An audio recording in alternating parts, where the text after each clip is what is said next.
Hey, what's going on, everybody on YouTube? Steve here with Raiken Profit. Welcome to another Green Room show. Tonight we've got my partner in crime, Eric. What's going on, Eric? Doing well, doing well. Just woke up, actually. Just woke up. He's in Thailand right now. So right now in Thailand, what is it? It's 8 in the morning, you said? Yeah, 8 in the morning. It's the exact opposite of Eastern time when they're like on that certain daylight savings time. Otherwise, it goes exactly Central time. Awesome, awesome. And we have a special guest, good friend, Green Room member as well, Mr. Jason Slone. How you doing, man? What's going on with you? I'm awesome, Steve. Thanks for having me, man. Glad to be here, as always. Yeah, I appreciate it. I reached out to you the other day to come on the show for Thursday, and you made it happen, even though you had an all-day, like out of town thrifting trip. How'd you do today, and where'd you go? We hit we had an outlet store, a bin store, and then we hit a one local thrifting store as well as some Goodwills that have dollar tag sales. So we pulled, we think, about 80, 85 items today, and, you know, some just great bread and butter base hits, sort of, so to speak. So it was an awesome trip. All day. It was a lot of fun. Gotta love it. When's the last time you've been on a long thrifting trip, Eric? Because I know you're out of the country now. Is there anything that stands out to you before your bike trip when you were in the States? When I was in the States in December, like right before I had left, I was going out here and there with my brother just to show him some of the ropes because he's a flipper. I don't know if you've gotten your brother into it at all, but he does it here and there. Yeah. My brother, I've tried to. He's not really into it too much. It's not for everybody.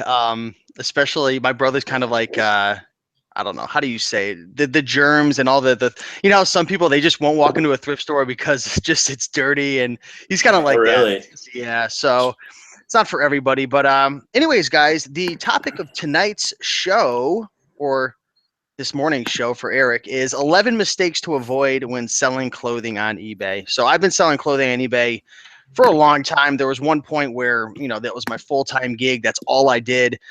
Warehouse space, office space, employees. Now I do it very part-time.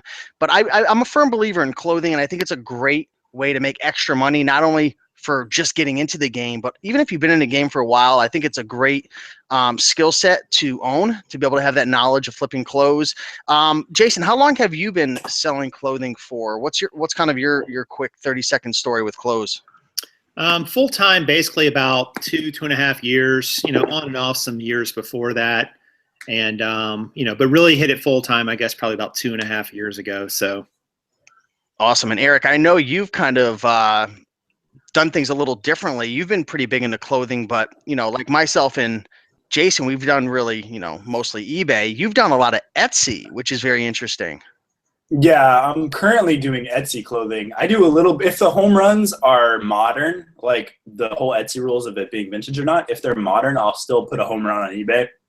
But I don't pick up like a bread and butter item anymore, just because my time is being spent elsewhere with other projects and other things, where I do it like on the home run basis. If I'm out and about and I find a like weathered motorcycle jacket or like a really high-end Arc'teryx jacket or something, I'll pick that up and then put it on eBay because it is worth your time where you're going to sell it for like $200. Exactly. So 11 mistakes to avoid when selling clothing on eBay. That's the topic. We're going to be going through all 11 mistakes, and the goal of this show is to get you guys to avoid making the big mistakes that we made when we first got started, because there's a lot of things that you want to do, but there's a lot of things you want to kind of stay away from. So before we dive into it, we've got about 133 people watching live. I don't know, Eric, do you have the live feed up? Anybody you see in the comments? We got Professor Sales. We got CK Flip. DC Brown Eyes 1. Jason Clark from Jason's World. Henry Sherrick. Benny says he used to live in Bangkok before, so that's pretty cool. Terrace Parham, we got a lot of people. Brian Dormo, Jim, Coon Cat, Rad Seller. Thanks for joining, peeps. CK Flip says, smash that like button, Raiken 316. So I don't know. Yeah, so, you know, we can't start a show before smashing the like button. So show some love, guys. 150 people watching live, 43 likes. Let's get it up to 100 likes real quick. Show some love. But let's dive into the first mistake to avoid when selling clothing on eBay. And this is a big one, guys. Whether you've been in the game for a while or you're brand spanking new, not checking for flaws before purchasing. Jason, have you ever gone to a thrift store, or maybe you were at a garage sale and you were so pumped up, you see this awesome item, or maybe it's just an average item, and you pop on it, you bring it home, you go to list it, and boom, there's a tear, there's a rip, there's doggy poo inside. I don't know. Any situation that comes to mind? Oh yeah. I mean, I flip a lot of jeans, so broken zippers happens a lot. I have missed, tears this long before down the side of a leg. And, a lot of times one of the things I find that's difficult is, especially if you're in a thrift store, the lighting may be really poor. So if you can find somewhere that has great lighting in the store, it's worth even taking your items there and checking them over. That's a little I feel like the light bulbs that they have are deceiving on purpose to sell more items. They'll bring something home and look at it in like a natural lighting or the house lighting, the windows and the sun coming in, and it'll have a spot like right on the front. I'm like, what the heck? Like, it looked fine in the thrift, but then again, like, you're so excited and pumped about finding it, you might have like been so doing other things, like multitasking, throwing it in the cart, and maybe you just didn't see it. The worst times that I have with missing clothing items are on the half off days. I live in Connecticut, and we have a thrift store called Savers, similar to Value Village, but I feel like Savers is on like next level. Savers is a really, really big store. It's kind of like the Walmart of thrift stores in a sense, and they've got a lot of inventory. So when we have the 50% off sales, especially when I was full time, I mean, I would load up. I would go to all 4 or 5 of them within the state. I'd spend $400 or $500 at each one. Sometimes only 50 or 100, but I specifically remember spending $500-$600 at one thrift store, often at these Savers half off sales. And I remember the next day just finding like so many flaws because I was so pumped up. How do you handle that, Jason, when, I don't know, where do you live, and do you have a ton of sales? And if so, how do you handle that adrenaline rush? That's a good that's a good question. Fortunately, my partner in crime, Karin, helps temper that somewhat. Or maybe I temper her. I don't know. It's hard to say. Yeah, that's a great point, and you can get caught up in the moment. It's happened to me before. I was telling you before the show started, I found a pair of True Religion jeans today, which are great jeans to sell. However, there are a lot of fakes. So I've learned to tamp down my expectations on things and realize, this is a long game. It's you're going to get a lot of hits. You're going to get some strikeouts. Occasionally, you're going to hit some grand slams, but you've got to keep sort of a good, even keel so that you don't, have those super high highs or those super low lows that, can kind of lead you in the wrong direction. So I think you got to start with the right mindset. I agree. Let's go on to mistake number 2 to avoid when selling clothing on eBay. And that's spending too little time flipping through the clothing racks.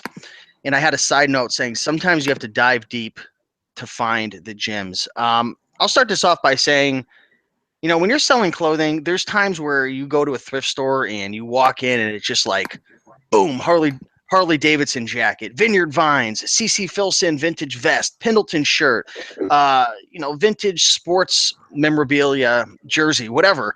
And it's just like jackpot city. But then there's times where you've got to really dive deep into the racks. Eric, can you talk about that?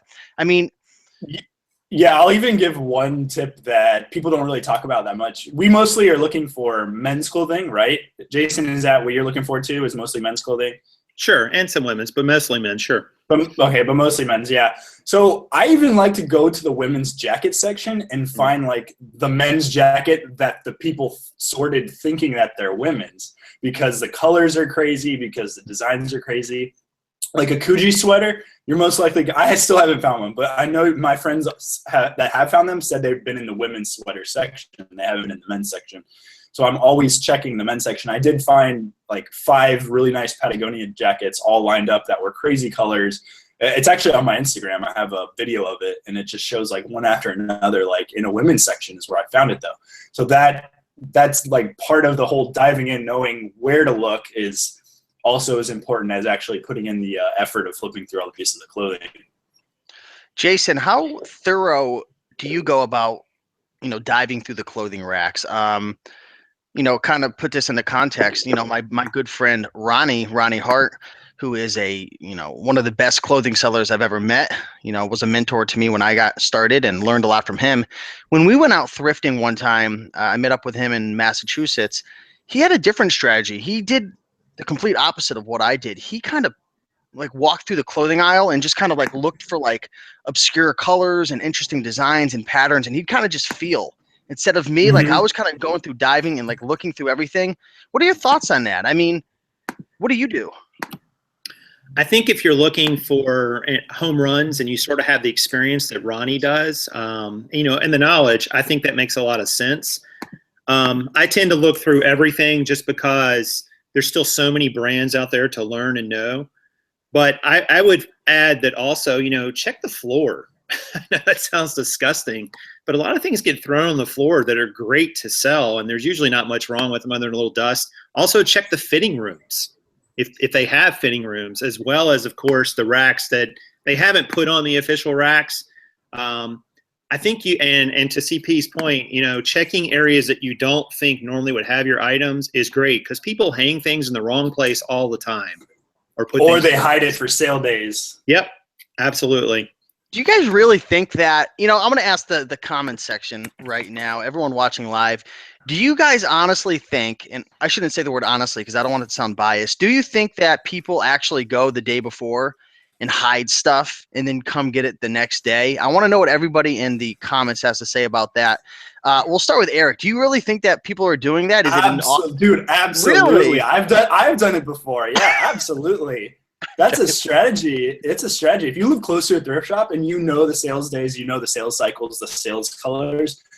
I was doing this in Santa Fe, New Mexico, where I would go the day before, go through all the clothes, find that color that's going to turn on Sunday when they change the color, and I would put it like where it's not supposed to be, and then get it the next day. I have done it before, yes. What's a strategy for doing that? If somebody wanted to hide something, what's the best way to hide something so a reseller doesn't see it? Because aren't resellers, like for me, there's nowhere you can hide it in the men's section because I'm going through it all. You could put it in the women's section. You could put it in the kids section and fold it a certain way. You could put it – you don't want it to be like super out of place, because then otherwise if the employees are constantly like shuffling things around like they are at the Sabres that I was working at, they were always moving stuff that was out of place. You want it to kind of like be camouflaged, but you want to know where it's at. I'm looking at the comment section, and Jillian is saying yes. Sure B is saying yes. CK Flip is saying yes. Absolutely. Literally everybody is saying yes. Pop Culture Profit says, totally, my husband does it. So Pop Culture Profits is throwing her husband under the bus right now. Bob Racco says, I seen jackets over jackets for hiding purposes. Yeah, that's a good one too. You would just like put a crap jacket, button it over like a really good jacket. I've never done that, but that's actually really smart. Yep. Chicago Crown Hustler has got an amazing idea. He says, find a junky luggage bag, stuff crap in it, and hope nobody looks at that bag. That's hilarious. Let's dive writing these down. Let's exactly right. 10 tips to I don't even know. Mistake number 3: not knowing your sourcing costs and or margins. Jason, you had brought this up before the show. We kind of collaborated on some mistakes to avoid. What do you mean by not knowing your sourcing costs? Well, a lot of people will buy something because they've heard about it's a great brand or it's a great item. And, obviously there's the back end that you have to sell it, and you're going to sell it for some sort of range. But if you don't know how much you're paying for items in general, are you really making money? Because obviously you have fees that get figured into that. You have your time to list it, to photograph it. You obviously have taxes, all these things that are, maybe if you have a store subscription.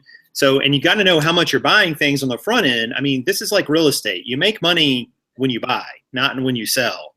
Obviously you can make just a tiny little bit of money on something if you want, or you can make a lot or somewhere in between. But if you buy things for a price that's too expensive to start with, you really have kind of hemmed yourself in, and you have to get a big price for it. And sometimes the market just doesn't support that. So I think it's always important to know, how much you're spending for your items, so that you can actually make a decent profit and it's worth your time. That's an awesome tip right there. Mistake number 4, fourth mistake to avoid. And I don't know if everybody on the panel is going to agree with me. I don't know if people watching are going to agree with me. I'm going to make a bold statement right here, but I'm going to just put out my opinion.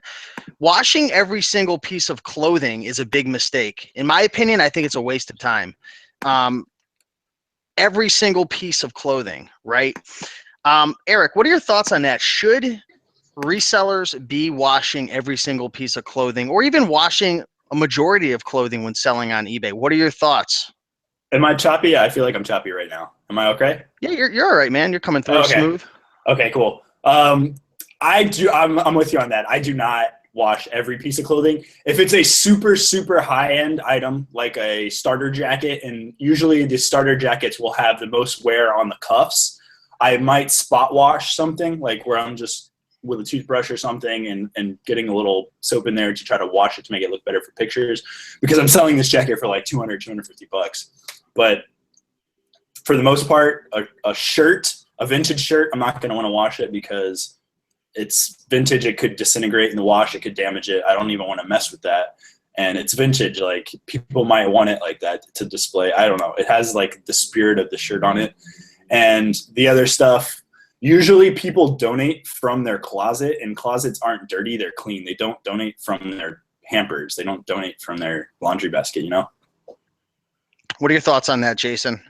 I'm the same. I mean, my thought is, if you should buy it in condition that's pretty much sellable. I mean, if it really needs to be washed, unless there's some vintage aspect to it, I wouldn't buy it, because people who are going to get it from you, they're going to wash it anyway. It's pre-owned clothing. I think it's kind of expected, and I think it's a huge waste of time for most people. And by the way, there are stories, we've heard of people who wash things in a certain detergent and it gets sent through the mail and the person's allergic to the detergent. Oh, man. It can happen, so their sinuses swell up and they can't breathe and they file a lawsuit. Yeah. I always say, put yourself in the buyer's shoes. If you were to receive that item and be unhappy with it, and let's just say you're not like OCD with like you're not like some clean, neat freak, if you'd be unhappy with it, then yeah, you're going to want to wash it, right? If it has any weird odors, stains that you can get out, anything that's going to be unappealing, right? You're going to want to wash it. But taking that time to wash every single piece of clothing, it does take a lot of time. And while you might not think it does, in order to build your business, there's so many other things you could be doing. So I definitely think that's a big mistake. Number 5, the 5th mistake to avoid when selling clothing on eBay: buying everything within a particular brand because you heard the brand was good. Jason, brands like Ralph Lauren, Brooks Brothers. There's plenty of items in either one of those brands that don't do so well. Then on the flip side of the coin, there's other items within that brand that are just killer. What are your thoughts on this situation? You hear a lot of the people who are new to reselling, they say, buy this brand, buy that brand. And I always think to myself, well, yeah, buy that brand if this or if that. Yeah. You've put out some great guides that talk about that, like specifics and so on. And it comes back to, I think, the mentality. Some people want you to give them the answer and say, hey, just buy this brand. And I was thinking about that on the way home tonight. We were having a conversation in the car. That's kind of like, me saying, hey, here's a video of me flying a plane, so now you'll know how to fly a plane. It doesn't work that way. I mean, there's a lot more to it, and you can't just say, hey, buy Ralph Lauren. Well, that's a pretty broad statement with a lot of different categories and sizes and colors and vintage and new. And it's just not that simple. You've got to do your research. You've got to be willing to put some time with completeds and listed and solds on eBay and really look at pricing and what you can get your items for to be successful in a brand. I definitely agree. I'm laughing at some of these comments coming in. They're funny. Eric, what's on the tip of your tongue, man? Specifically, I remember specifically when you first came out with that guide, you gave it to me and I did a review on it. And you didn't even know I was going to do a review on it either. I remember you gave it to me because like, hey bro, like, look what I just put out. Like, I'm really proud of this. And I was like, dude, you actually just like hooked me up with the guide. Like, I'm going to hook him up with like a review. That's pretty cool. So I went through it and I specifically remember seeing it, but not picking it up. It was Arc'teryx. And I was in Oregon at the time I saw it and I didn't buy it, but it was a women's jacket. It was a full zip. And I should have. It was maybe like $4 or $5, and it probably would have sold, I don't know, $40 and up. And I didn't buy it, but every other piece of Arc'teryx I've bought for men has been a really, really good score. I recently bought one, just a regular shirt for a woman, and it like I couldn't even get like $13 for it. It was like an older shirt. It was it wasn't really a cool color. It wasn't really cool material. It was just polyester. All it had was like a little Arc'teryx skeleton on it, and I seriously could not even sell it for like 15 or best offer. I just ended up redonating it to Goodwill. So even a killer brand like Arc'teryx, there are, I mean, for the vast majority, like 90% of it, 95% of it is going to be really, really high resale, high quality. But there is like a very slim technical, like women's this and that, people don't want it, that you still probably shouldn't buy. And I figured that out. Jason said it best. You've got to spend time in the sold listings, in the completed, and the books that I wrote, 101 Killer Clothing Brands, 102. It's just merely a reflection of the time I spent in the sold listings, and those books can help you, but you can learn a lot of that on your own for free. You just got to spend the time. If you're new to selling clothes, new to reselling, before you spend any money buying anything, spend time doing the things that you can do that are free, because you have more time than money. So spend time in a sold listing, spend time in a completed listing, spend time networking with people, and that'll definitely get you going in the right direction. Mistake number 6. Actually, before number 6, Eric, why don't you tell them really quick what they need to do? We're about 20 minutes into the show right now. Two things they need to do. The show.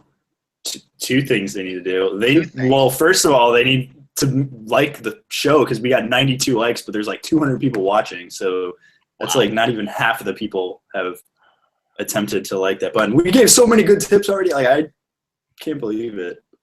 And what's the second thing they need to do, man? Something related to the green room down in the description. It's free. If they haven't already, get the book. There's one killer tip on Harley Davidson shirts in there that I want to go over. I actually want to make a correction if it's possible. It's a tip that has to do with clothing. It's also a correction to the book. I didn't write this section. You didn't write this section, so it wasn't blood on our hands.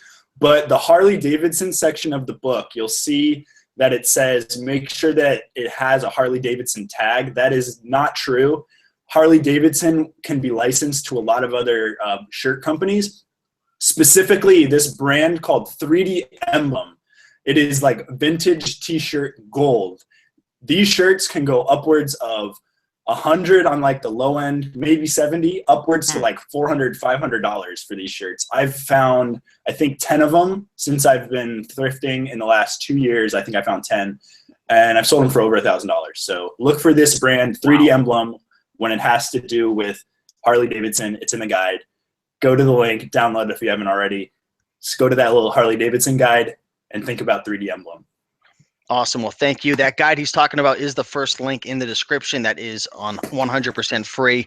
Let's move in to the next tip. And it's not a tip, but it is a tip. It's a mistake to avoid when selling clothing on eBay. And this is number 6. Scared to experiment with other types of clothing. Many clothing sellers will stick to only one type of clothing. And I guess to put that into better terms, a lot of people I've noticed, they get into selling clothing and they only stick with like polo shirts, or maybe they only stick with jeans. And, I don't think there's anything wrong with that, but I do feel like people are missing out on some of those home runs by avoiding, some of the sections that aren't as popular, like ties and hats and sport coats. I mean, finding that Hermes tie could bring you in $100. Finding that specific Brooks Brothers suit, the higher end ones, could bring you in $100, $200. What are your thoughts on that, Jason? And feel free to, to disagree if you don't feel the same way I do. Do you think that somebody should stick with one niche, or do you think it's a mistake sticking with just one thing? That's a great question. And you might think that I would say you should stick with one niche, but the reality is I decided to get into one niche at first because it was something I understood and helped me become a better reseller in general. But it's about time for me now, because I'm fortunate I live in an area where there's a lot of clothing around me for a cheap price in the various thrift stores that I have in this area. So if I walk into a store and there's 12,000 items on the sales floor and I'm only going to focus on the 400 pair of jeans, I have to spend more time now to go to another store and see the next 400 pair of jeans and the next one. Why not start branching out in some other areas in each store instead of being in there for 30 minutes? Now I'm in there for an hour and 15 or an hour and 30 minutes, and I can look through the suits. I've started looking at shoes. I've started educating myself better about shoes because a good friend of mine is doing, you know, $200K a year in shoes on eBay. You know, some of the thrift items we've taught for women's that we've been finding lately, you know, low priced items. I mean, there's no reason not to eventually expand out. A niche is great at first, I think, when you're first learning, and it allows you to sort of focus in. But after that, think about your surroundings, and if there's more things there, absolutely expand.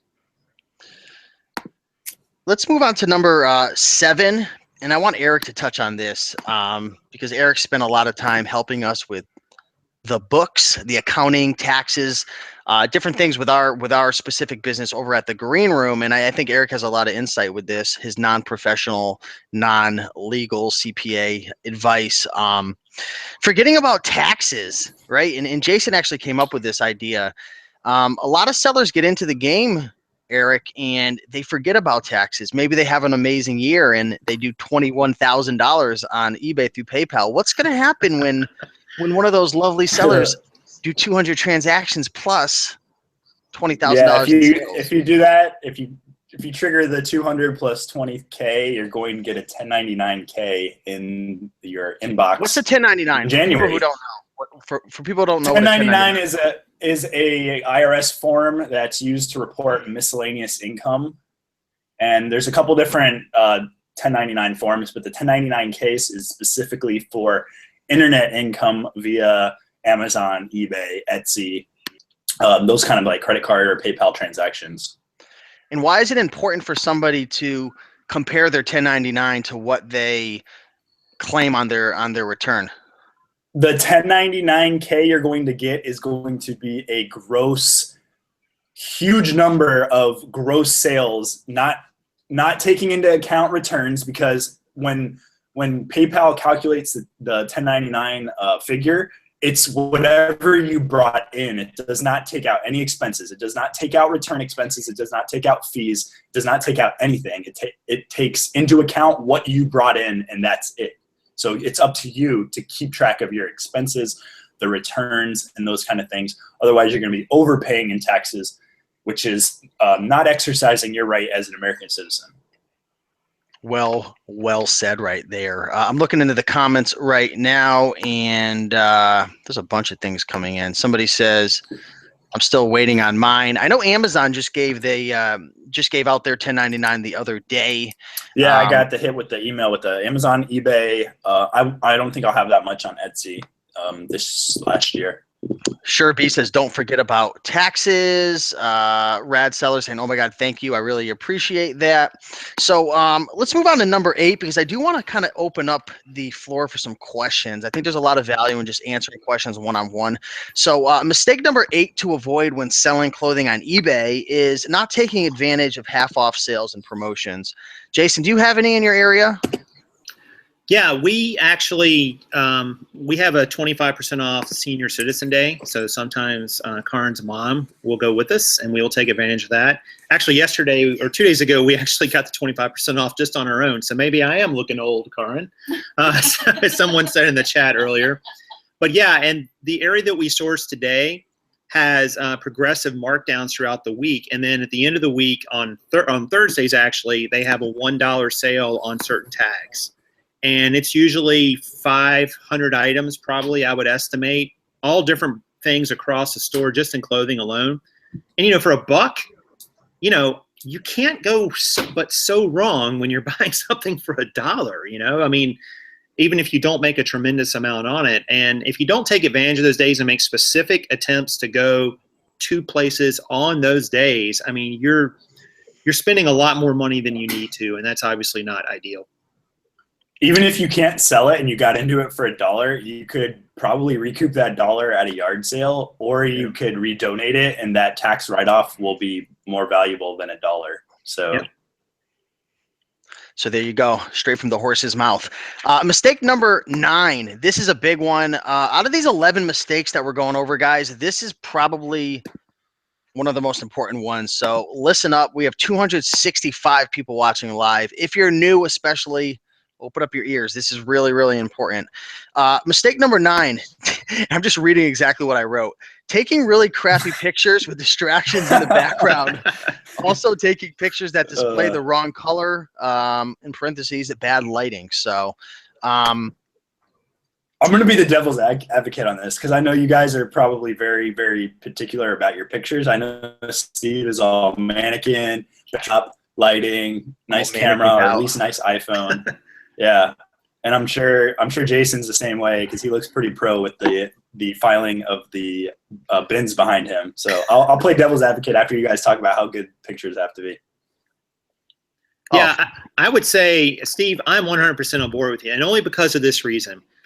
I get so many people that ask me questions about the clothing items that I'm selling that clearly have not read the description or the item specifics, because the answer to the question is there. So what am I to take from that? I'm to take from that they've seen a picture and a shiny object in the title, and now they're ready to buy potentially.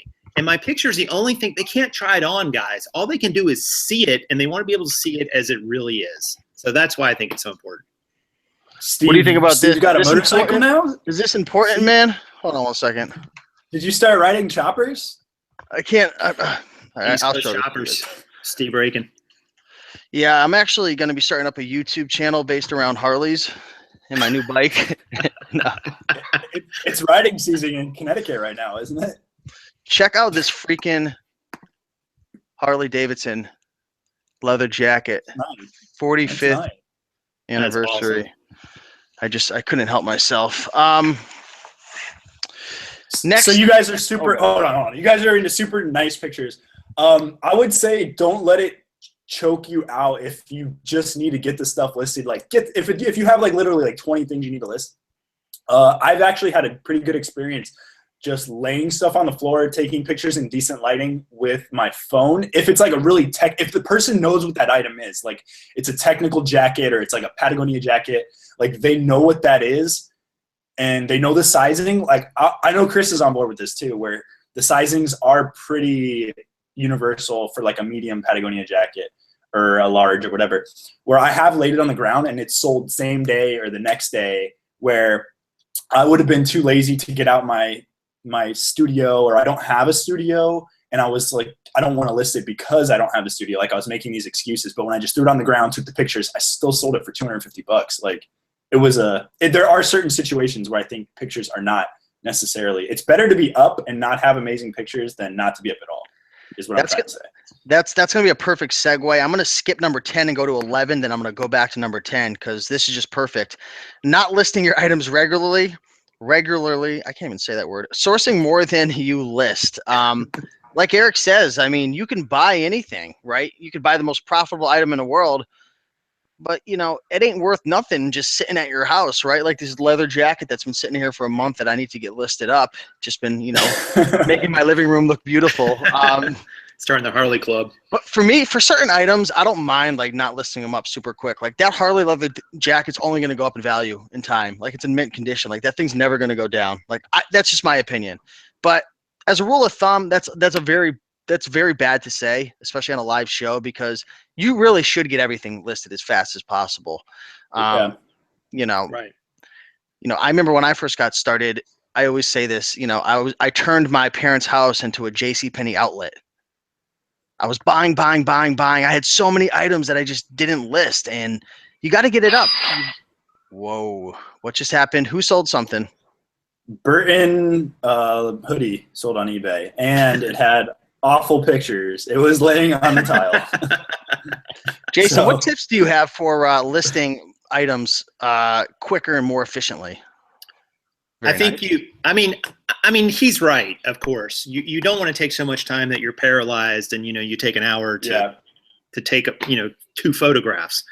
I mean, I think having a system in place for how you do it, and doing it pretty much the same way every time. If you're checking items in, looking them over, then making sure that you don't have any flaws, then taking the pictures, then doing the listing. Do it that way every time. Like don't kind of jump around and do it completely different every day, because you'll end up kind of confused with where things are in your process. You got to have a process for where it is in that too. Like, all right, when it's in this bin, I know I got to take photos. And now it's over here, I'm going to list it.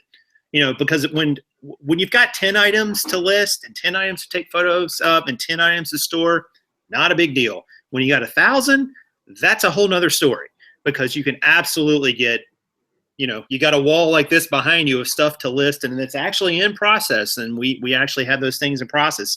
You got to have some sort of process, even if you don't call it a process. You've got to be able to do that, I think, if you want to scale your business to any kind of meaningful level or larger level. Exactly. Find what works for you. Get into a routine. I've always found the more I list, the more I kind of build up my momentum. It's when I take, a week or 2 weeks off, it's so much harder to get back into it. It's like going to the gym, Have you guys ever gone to the gym and you're working out every single day and it's like nothing? And then you take like a month off and it's just like getting back into the gym is just like the hardest thing possible. It's the same thing with listing. So, Right. I've even found like when listing on eBay, even if I just list like a couple items a day, right? Versus taking like 5 to 6 days off, that always seemed to work best for me. So if you've got an employee, that's going to be a different game. I know Rockstar Flipper, if you guys watch Casey, anybody watch Casey? I know you guys Sure. do. The people in the comments were like, he's doing a live stream after this, so I can go one to the other. So reseller YouTube video hopping, not bar hopping. All day. So I forgot what I was saying. Oh yeah, Casey. I don't remember what I was saying, but check his video out. What was I saying? Do you remember?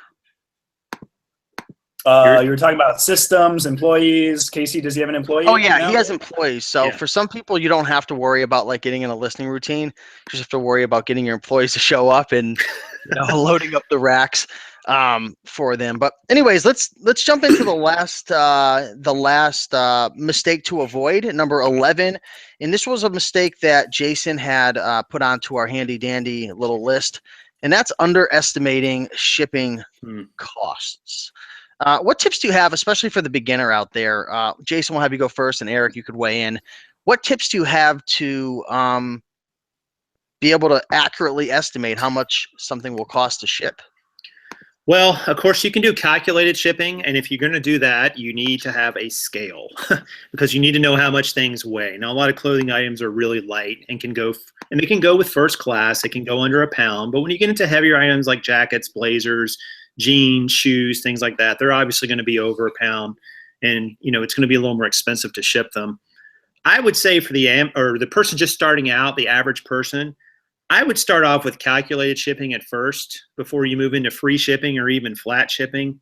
Because if you do that and you accurately weigh the item and any packing materials you're going to need with it, you're not going to be very far off very often. And you're not going to lose a bunch of money on shipping. And to me, it's like you don't want to lose money on shipping. You may not really make much, but you certainly don't want to lose money on it. And perfect example, my niece is pretty new to eBay, and I'm about to call her out right here on the internet. But she sold a train set that weighed like 15 or 20 pounds, and she had put like a flat fee in there, and it shipped to California. And this thing, I hate it when that happens. It costs and she's in Virginia, so this thing costs like $40 to ship across the country. And she, I think at that point, lost money on the sale because she had vastly underestimated the shipping. She thought, I thought it would be like $10 or $12. I'm like, not to California. It won't be. Yeah, so, East Coast to West Coast is like the worst when you have your tough. heavy item. I like cringe when I just sold a backpack and it went to California, and it was like $35 to ship, and it like just completely cut into like I made like $20 after everything. I sold it for like $75, so I was like, wow, and then it was like $30 to ship, so I made like $20. Did you promise priority? No, I did FedEx, like the FedEx. Wow, it was even 35 post.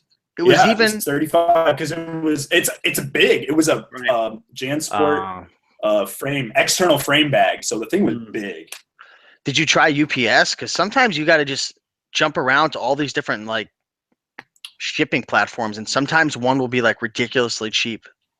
I just did FedEx because that's what eBay's partnered with now. I did it on my phone. My mom told me how much it weighed. I just did it then and there and emailed her the label. Yeah.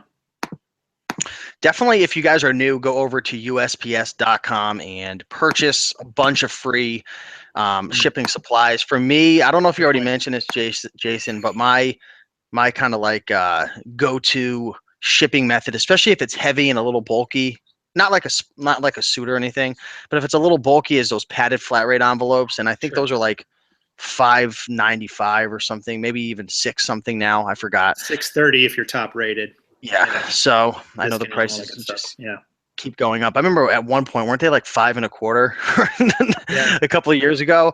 But go over there, get a bunch of free supplies, you know, for the like polo shirts, for like the button fronts, 16 ounces or less, you're shipping from eBay on your computer. Go with the poly bags, right? You can get a boatload of them for like 5 cents each or even less. You know, Steve, you're so right. And the reality is, guys, you're going to have to learn how to ship. If you're going to sell on eBay, you're going to have to take a little time and learn how to ship things and not lose your shirt on it and turn a profitable sale into a loss. So it's just part of the cost of doing business. You're going to have to learn that. Shipping actually becomes easier than listing once you learn like shipping doesn't change. Listing and strategies and markets change, but shipping for the most part, it's pretty static. The only thing is rates go up a little bit, sometimes in your favor, sometimes not. The big thing that was in our favor within the last couple of years was that first class went from 13 ounces to 16 ounces. That helps so much. That helped a lot for especially clothing people, that you could get most things under a pound shipped for like $3.15 anywhere in the country. So the shipping strategies kind of it'll pretty much stay the same for like 5-10 years. Or forever. But the listing is actually way harder. So if you can list, then you should not be afraid of shipping. Swamp Picker just threw out an amazing tip for everybody in terms of shipping, and he said in all caps, regional A boxes. So A's and B's, the B's are bigger. How does that work exactly, Jason? The regional, do you ship with the regional rates? I don't really use those in mine very often because I'm usually shipping smaller items and padded flat rates. So I'm not the best person to ask on that. Eric, what do you know about the regional rate A's and B's? I was going to say, I bet you're getting straight to me. So for my belief is that the country is kind of set up into zones, and the A, B, and C box they're different prices. It's kind of like a small, medium, or large flat rate box, right? Like the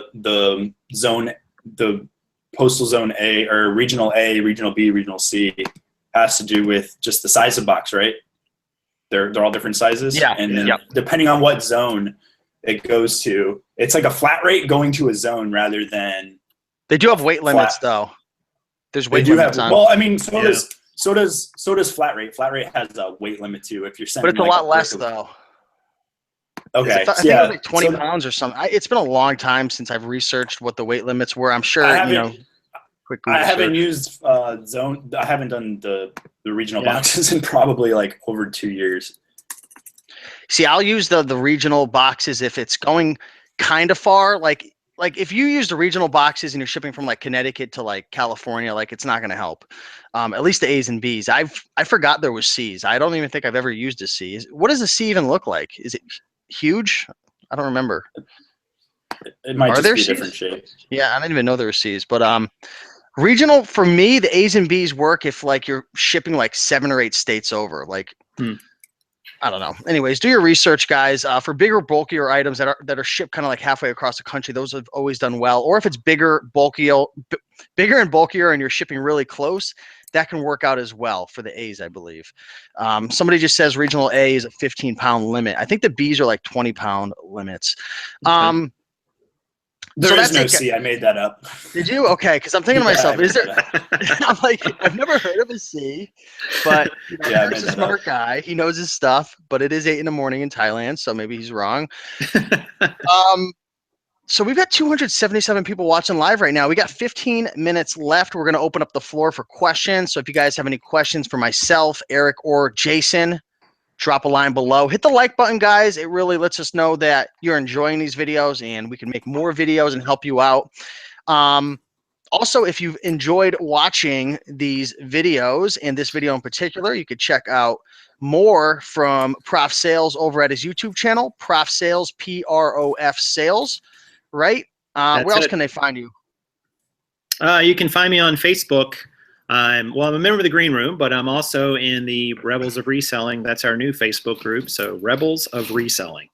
Awesome, And, awesome. And Eric does a lot of writing, and he does some blog posts periodically for the Green Room, greenroomuniversity.com/blog. We've got a bunch of free articles over there, a lot he's contributed to. But let's go into the comments right now and answer a couple questions. So if you guys have any questions, feel free to drop a line below. Didn't you guys see any questions that have come in? Anything that we can help some people out Everyone's with? discussing if the C box exists or not. These guys don't know what they're talking about. There is no C No. box. They're saying it did. It was. Oh. And he just got Thailand internet gone. shot. Boom. Anyways, I'm looking to see what comments are coming in. J Brown Vids, Raiken is the man. No, J Brown Vids, you the man. Yes, There's one here about when selling clothes. From Terrence, do you cater your items towards specific seasons you're selling in? What are your thoughts on that? To some degree, yes, but clothes will sell year round. I mean, you really can't afford to just say, hey, I'm just going to take everything down because it's summer and I've got coats. People will buy year round now, and plus people are buying from all over.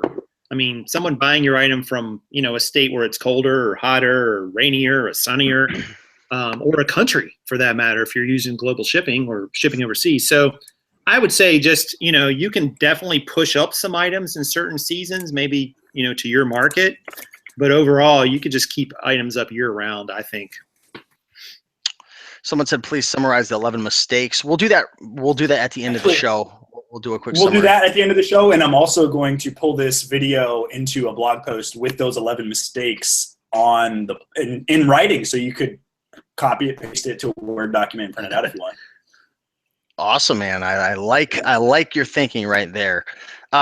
Question, Eric, let's have you answer this, and let's have you answer it from an Etsy angle. What percentage of your clothes sell on Etsy? Versus like my entirety of having listed like per month, or it was a very broad forever. It was a very broad question. I mean, let's say you list up 100 items after 90 days. I've had sell-through rates vary month to month, anywhere from I'd say 10 to 15%, anywhere to like 3%. If it varies depending on the season. And I'm very static with my listings. I think I have about 150 to 180 things up right now, and I sell a couple things every month. So it's about 3 to 15%. That's like a huge range, but that's probably my monthly sell-through rate. Jason, we got a really good question for you here, because I know you sell a lot of jeans, and this may apply. What are your thoughts on using stock photos in your listings on eBay? Have you done it before, and why or why not should somebody do it? I wouldn't do it.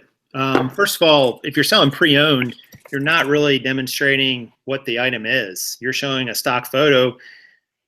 Clothing is specific, and jeans are very specific to people, and really most clothing is. They want to see what it looks like. Now, I get if it's new and you have, you've got a whole size run of them, that may be fine in that case if there's no real variation. But man, you could take 10 pair of the exact same jeans, exact same brand and fit and size, and they would all look a little different. So I don't think I would ever use stock photos for pre-owned items, in my opinion. Awesome. Somebody was made a comment saying using those supplies for storage is a federal offense. I know someone who got nailed for that. And I think they're saying don't go to USPS.com and buy the supplies and use it as like packing material. Yeah, bad idea. Not a good idea. Well, I know. For storage, I think they're talking about those the priority mail, like those plasticky. It's like plastic, but it looks like cardboard made out of plastic bins. Yeah. People used to use those for storage. Oh, I see what you're saying. Yeah. Those things are handy. I love those things. And they don't really, really are. Yeah, they don't give them out. They don't really give them out anymore. I have one that I found like in the trash can. I think I pulled it out and I use it now. But I use it to pull my priority mail packages from my car to the post office. So I am using it for its intended purpose. I don't know who's been selling the longest here, but I always remember people saying that the post office used to give out free tape. Do they still do it, or did they used to do it, or is it a rumor? Like, Like you ever see like the USPS tape that they put on? It looks really cool. Was there ever a time where they gave that out for free, or do they? I remember them giving out priority mail tape for free, but you have to use it on priority mail packages. But this was like probably 5 years ago. Because I think they stopped doing that. Yeah, they've stopped doing it here. Here they don't do it. I don't know what they do anywhere else. Because the fraud, waste, and abuse. That's why. Right. Somebody says, I believe I had a listing removed for using a stock photo for TRX bands. So, that is one thing that you have to worry about with stock photos. Sometimes it has a copyright on it. I don't know. Wow. Yeah, I mean, it must be a really big brand if you're going to get taken down. You can use stock photos on eBay for things like DVDs that are brand new. If you're selling that, you can do. I do know because I had some DVDs that were new. But technically, if it's used, you're still not supposed to use a stock photo. So, but always check the rules. Because they can always change.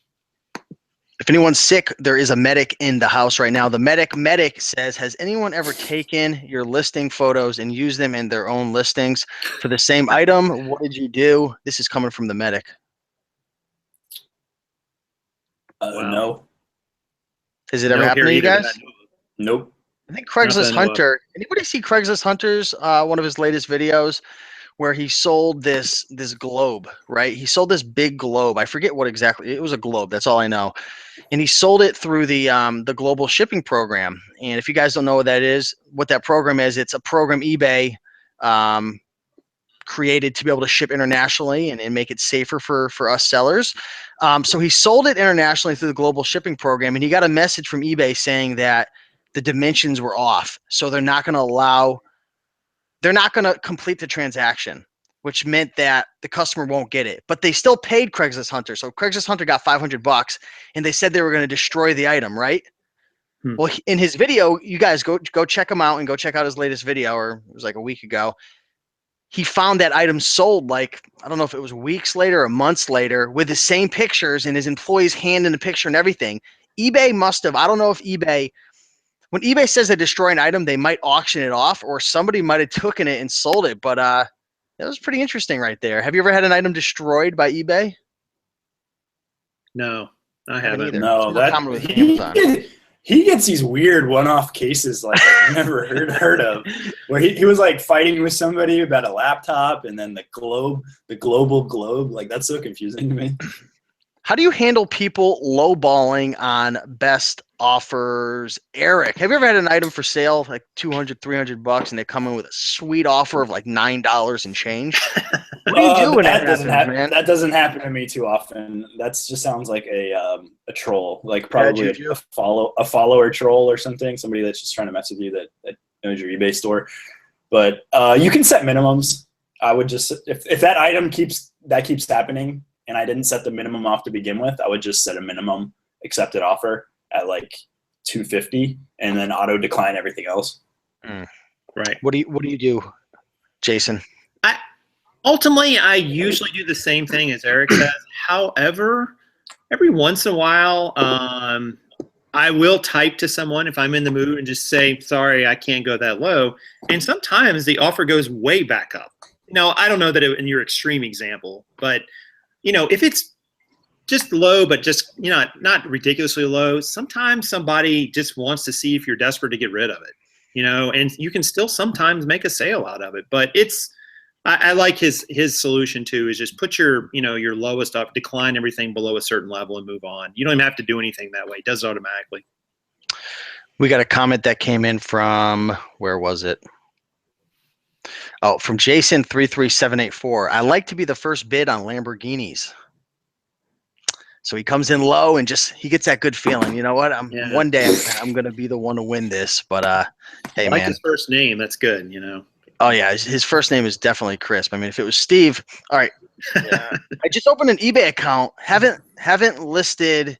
Waiting for scale. Did you say shipping rates have gone up? Yes, shipping rates are always going up. They won't stop going up. Seem to go up with inflation and any other reason that comes out. But yeah, they do sometimes widen. Yeah, they do sometimes widen the weight though. So that that was good. Can help you on a weight. Yeah, that's good for clothing. If you're new, don't let this thing stop you. Can I go on a Raiken Profit rant real quick? Is that okay? Go for it. Yes. There's never a great time to start any business. There's never a great time. There's always a million reasons why you shouldn't. Oh, the shipping prices have gone up. Trump is president. Eric's a huge fan. I had to throw that at him. What are the other million? He doesn't even laugh. If anything, that's a reason to start a business. He has no facial reaction. He's like, Steve, that is not a joke. He's a small business supporter. I didn't want to get into politics. Somebody actually said, I'm just messing with you. I'm just messing with you. No, but that's a good reason to start a business. But there's always a million reasons, right? Shipping costs, competition. On Amazon, things are getting gated off. There's never a right time. So, if you want to get started, don't let the price of shipping, stop you. Don't let the prices at thrift stores stop you. There's always an opportunity. If there's a will, there's a way. So, I just have to get that out of the way. What threshold? Somebody actually asked a question about. Keep going. Oh, sorry. Somebody actually asked a question about Etsy real quick. I could answer that. They said, for Etsy, do I have to hand make everything? Can I sell used things? You do not have to hand make everything on Etsy. You can sell anything secondhand as long as it's considered to be vintage. And Etsy's definition of vintage is 20 years old or older. So right now, that's 1997 or below. Let's see. A bunch of comments coming in. Don't let anything stop you from selling, from Gwen Hill. It's going to be on my tombstone right there. Jennifer H says, just upgraded to premium store. Do you have a premium store, guys? Yeah, I do. Yeah. There's a few different tiers. Do you have the first tier up, or are you at I know there's like a top dog tier that's like pretty expensive. Yeah, I'm not the anchor store. That's like a crazy amount of listings. It's just a math problem. Like if you save enough to, have the store, and being able to run sales is nice too, then it's worth getting the store. But as Pete will tell you, sometimes you don't even need the store because they give you so many free listings. A lot of times eBay goes on those binges where they're like, here, list 500 items. Here, list 1,000 items for free. Sometimes you don't have to do that, but I do like, knowing that each month I'm going to get those 1,000 items for, no insertion fees. And I'm able to run a sale, which is nice as well. Lizzie wants to know if we're paid by eBay for these videos. Jason, are you collecting a check behind the scenes that I don't know about? Because if you are, I want my cut. Steve, yours is in the mail. If eBay sees this, please issue us some stock options or something if you're not going to pay us outright, or at least like a complimentary roll of tape. Yeah. Free packing supplies, free shipping supplies, some more. Another load. So we've got about 3 more minutes until this show is going to end. Again, if you guys are enjoying this, like the video, really helps out a lot. Check out Prof Sales, YouTube, Prof Sales. YouTube should pay, right? Yeah, YouTube does pay us for videos. So that's pretty cool right there. But they're not paying us. It's the Google AdSense program that's paying us. So the advertisers, which is pretty much the same exact thing. But anyways, what is the best scale to buy for weighing clothes? Just opened an eBay account. Haven't listed it yet. Any scale. I mean, what do you think? Go on Amazon, type in shipping scale, look for something with decent reviews that's going to get to your house in 2 days. It should be under $25. If you're just doing clothes, you probably don't need the detachable display. You probably can just get away with the AccuCheck one with the display attached to it, because you're not going to be weighing these like big 45-pound packages. If you're planning on getting into Amazon, FBA, or bigger boxes to be shipped, try to get the one with the detachable screen so you can move it out of the way when you look at the boxes. Yep. Shouldn't be more than $25. Somebody says anything over 13 ounces becomes a first class parcel. It's anything 16 ounces or less is first class. Right. Here's a good question from Ben Lott. What's going on, Ben? How long does it take to get my selling limits to $25,000 if I am a new seller with a $1,000 sale limit? One last thing, are buying stealth eBay accounts risky? Cheers. Eric, you want to dive into this one? I really don't know the answer to that, because isn't it like a protected algorithm by eBay that they like monitor how much you sell versus like how much problems you have to like give you the trust, right? Yeah, I'm not sure. I mean, it takes time. I've had times where you get the right person on the phone and you ask them to increase the selling limit and it jumps from 1 to 10. when I opened up my second account, I didn't have any feedback on that account, but I did have my other account that had like 1,500 or 2,000 feedback. Since it was associated under the same name, they put me up to like 50,000 like instantly. But that's Right. because I already had that other account. So it really depends. I mean, to get up to 25,000, I'm going to say 90 days, but I could be way, way off. Let's see what everyone in the comments has to say about that. What's up, Hector Valdez? Good to see ya. Almost Antique. What's going on? So here's a question for Jason. Let's have this be the last question, and then we'll give our closing goodbyes. Can I sell winter clothes in the summer to countries in the S hemisphere? Why not? Sounds like science. Yeah, absolutely. I mean, as long as they are countries that you're willing to ship to, which in the Southern Hemisphere, you got most of South America, a big chunk of Africa, Australia, New Zealand, Indonesia, I think. I think those are all. Have you sold to Africa before? I don't think I ever have. Maybe once. Yeah, maybe something to Morocco, I'm going to say. I don't know. But it might have been, I want to say yes, at least one item. I'd have to go back and look, but sure.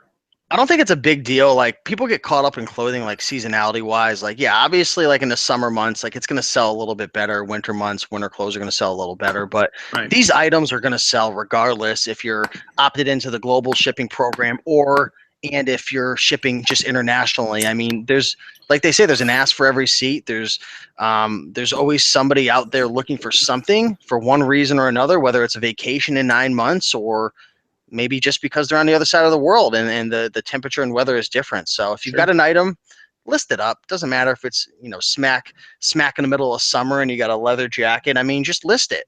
Someone's going to buy it. Go on eBay right now and see how many, summer items are selling. Like, you'll be surprised. Right. So, totally agree. Anyways, if you guys want to follow Jason more, where can they find you? You can find me on my YouTube channel at Prof Sales, PROF Sales, or you can find me on Facebook, the Rebels of Reselling Facebook group. You've got some awesome live videos, man. Your channel's been blowing up pretty well. I was looking the other day, and you're consistently getting 1,000, 2,000 views on every video. And I remember not too long ago, you were getting 50, 100, 200. So it's Karin. That's my secret weapon. Yeah. You're really doing a great job, man. So I know Thanks. we all appreciate you being a part of the community and appreciate you coming on. Eric, you want to say your closing statement? Anything you want to say to the peeps watching? 251 people watching live. Wow. No, we appreciate everyone that comes out here to watch this, taking time out of, what day is it? Thursday in the States? Thursday evening? It's Friday morning here. Thursday evening. If you do want the text version of just the 11 things, we will be putting a blog post up on the website. If you haven't already, get the 100 amazing items to resell. The first link in the description box. There is that little thing I was telling you about in there about the 3D emblem shirts. Is not in the guide, but that's what you need to kind of apply to the Harley-Davidson part of the guide when you see that. So do note that. We do appreciate everyone coming out to see this.